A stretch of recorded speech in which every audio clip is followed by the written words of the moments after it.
প্রায় 200 পরিবার জলবন্দী। রাস্তা ও নিকাশি সংস্কারের দাবিতে রায়গঞ্জ পৌর প্রশাসকের দ্বারস্থ 13 নম্বর ওয়ার্ডের বাসিন্দারা। দীর্ঘদিনের রাস্তা ও নিকাশি সমস্যার জেরে চরম দুর্ভোগে পড়েছে রায়গঞ্জ পৌরসভা 13 নম্বর ওয়ার্ডের বাসিন্দারা। সামান্য বৃষ্টিতে প্রায় 200টি পরিবারের বাড়িতে জল ঢুকে পড়েছে বলে অভিযোগ ও পরিস্থিতির স্থায়ী সমাধানের দাবিতে সোমবার রায়গঞ্জ পৌরসভার পৌর প্রশাসকের কাছে একটি লিখিত আবেদনপত্র জমা দেন এলাকার বাসিন্দারা।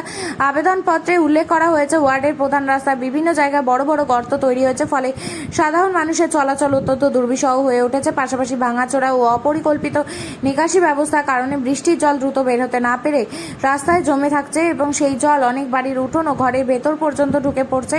বাসিন্দাদের দাবি, জল জমে থাকার কারণে ছাত্রছাত্রী, চাকুরিজীবী, প্রবীণ ও অসুস্থ ব্যক্তিদের প্রতিদিন চরম ভোগান্তির শিকার হতে হচ্ছে। এছাড়াও দীর্ঘক্ষণ জল জমে থাকার মশার উপদ্রব বেড়ে ডেঙ্গু, ম্যালেরিয়া সহ বিভিন্ন জলবাহী রোগ ছড়িয়ে পড়ার আশঙ্কাও তৈরি হয়েছে। এলাকার বাসিন্দা অসিত কৃষ্ণ নট্ট অভিযোগ করে বলেন, বিগত তৃণমূল সরকারের সময় অপরিকল্পিত কাজের ফলেই আজ এই দুর্ভাগ্যের সৃষ্টি হয়েছে।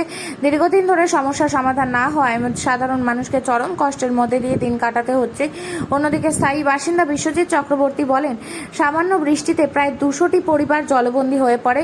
ঘরে জল ঢুকে নিত্যদিনের জীবনযাত্রা ব্যাহত হচ্ছে। বহুবার বিষয়টি জানানো হলেও স্থায়ী সমাধান মেলেনি, তাই দ্রুত কার্যকর ব্যবস্থা গ্রহণের দাবি জানিয়েছেন তিনি। আমার নাম অসিত কৃষ্ণ নট্ট। আমার বিডিও অফিসের পাশে আমার বাড়ি। কি উদ্দেশ্যে আসছেন? আমরা এসে ওই বিডিও অফিসের পাশ দিয়ে প্রায় 200টা পরিবার রয়েছে, তাদের বাড়ির ভিতরে জল ঢুকে গিয়েছে। ওরা চলাফেরা করতে তো অসুবিধাই, তাছাড়াও রোগ ব্যাধি জল ওখানে স্ট্যাক হয়ে আছে বহুদিন থেকে। তা মিউনিসিপ্যালিটি থেকে এর কোনো ব্যবস্থা তো ওখানে তো তদারকির ব্যাপার নেই, তা আমরা তো ইনফরমেশন করতে এসেছি। এটাই ঘটনা। বিগত সরকার কোথায়, কোন জায়গায়? গোটা পশ্চিমবাংলায় না রায়গঞ্জে না আমাদের পড়ায়? গোটা পশ্চিমবঙ্গে। গোটা পশ্চিমে কিচ্ছু করেনি, চুরি ছাড়া। আর রায়গঞ্জে সব জায়গাতেই চুরি হয়েছে। রাজস্থান পশ্চিমবাংলার বাইরে না। কি চাইছেন এখন? হ্যাঁ, কি চাইছেন? কিছু চাইছে যে সমস্ত পুরো পশ্চিমবাংলায় একদম গ্রাম থেকে শহর সমস্ত জায়গায় যে সমস্ত সমস্যা, এই সমস্যাগুলোর সমাধান হবে, এটাই চাই। নতুন সরকার আসছে, কিভাবে দেখছেন বিষয়টি? নতুন সরকারকে তো আমরাই নিয়ে এসেছি।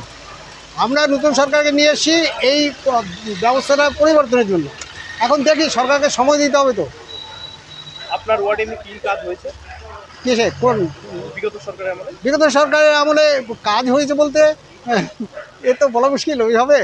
দেখার মতো কাজ তো কি বলবো, আমি জানি না কোনটা মিউনিসিপ্যালিটি করে, কোনটা জনগণ করে। পুকুর টুকুর ভর্তি হতে দেখেছি, মানে এগুলো মিউনিসিপ্যালিটি থেকে হচ্ছে কিনা বলতে পারবো না। প্রায় কতগুলো পরিবার এই সমস্যায় ভুগছে? 200টার উপরে।